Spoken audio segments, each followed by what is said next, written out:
ويا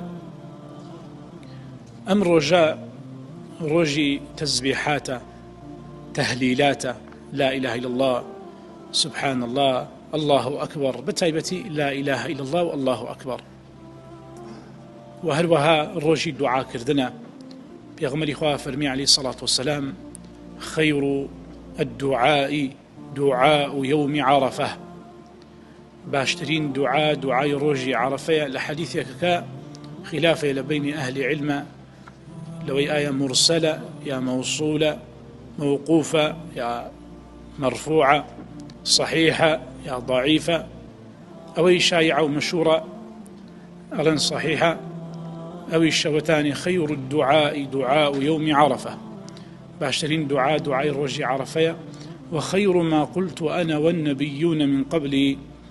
باشترين ذكرك منو پێغەمبەرانی پێش من کردبێتمان بریتە لا إله إلا الله وحده لا شريك له، له الملك وله الحمد، ببي يحيي ويميت أو منكرا، له الملك وله الحمد وهو على كل شيء قدير. أهل علم دوو بۆچوونیان هەیە لەسەر ئەم حەدیثە. ئەو بۆچوونەی پێی ضعیفە ئەوە ئاور بۆ ئەم ذیکرە ناداتەوە، يعني وەکو سنت بێ ئەم ذیکرە بکەی، ئەگەر نە ئەم ذیکرە ئەم ڕۆژە بکەی ذیکرە گونجاوە، دروستە. بەتایبەتی ئەمڕۆ يعني حاجیان تەلبیە ئەکەن، لبيك اللهم لبيك كان سيدي، لبيك اللهم لبيك، لبيك لا شريك لك، لبيك إن الحمد والنعمة لك والملك لا شريك لك. همان واتي لا إله إلا الله وحده لا شريك له، له الملك وله الحمد وهو على كل شيء قدير. همان معناه جختي لسلكاته. فبويا هل قال ذكر كان حدش أقول جي بويا كبوتري ضعيفة يا بوتري دعاء رجي على فنية بو معنانية يتردروسني أم ذكرها بكي بو معناه بدي تبالي بيغمبره عليه الصلاة والسلام بلي بيغمبري خواوي فرموا أو يعني لو روانقوا إشكالي هي كوشن جار خزمتهم كردون يعني شرني هرشتي بوترا ضعيفة يتردروسن بيوكو درسكين يجباني وتمانشي وننا تكبير كردن. ابن القيم فرموا الشيطان راونا وتمانوكو حديث دروزني بدي تبالي بيغمبري خوا عليه الصلاة والسلام قبل الله أكبر شيطان راونا. بلام آية من حيث الشرع آية ذكري خوا الشيطان راونا يراوينانا شيطان راونا.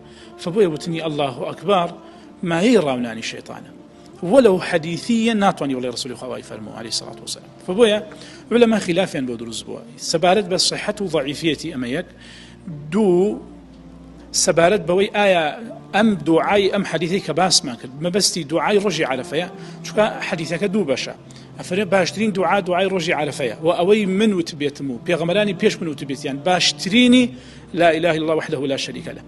فبويا تماشاكي هني كان ألين دو بشا بشي أول وآخر ربطيان بيك ونية هني كي تريشان ألنا أما بليزي لا دعاء رجع على فو خاصة كان برجع على فو ولواني كوا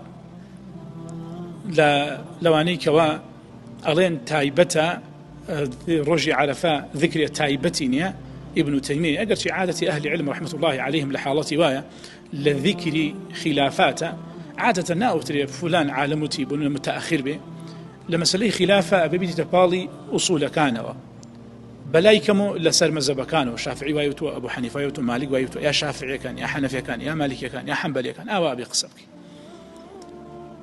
إذا تبالي كونتروا خو أجر كونتريج به نور على نور علي والي عثمان والي صحابة تابعين وايوتو إذا تبالي أصل كوا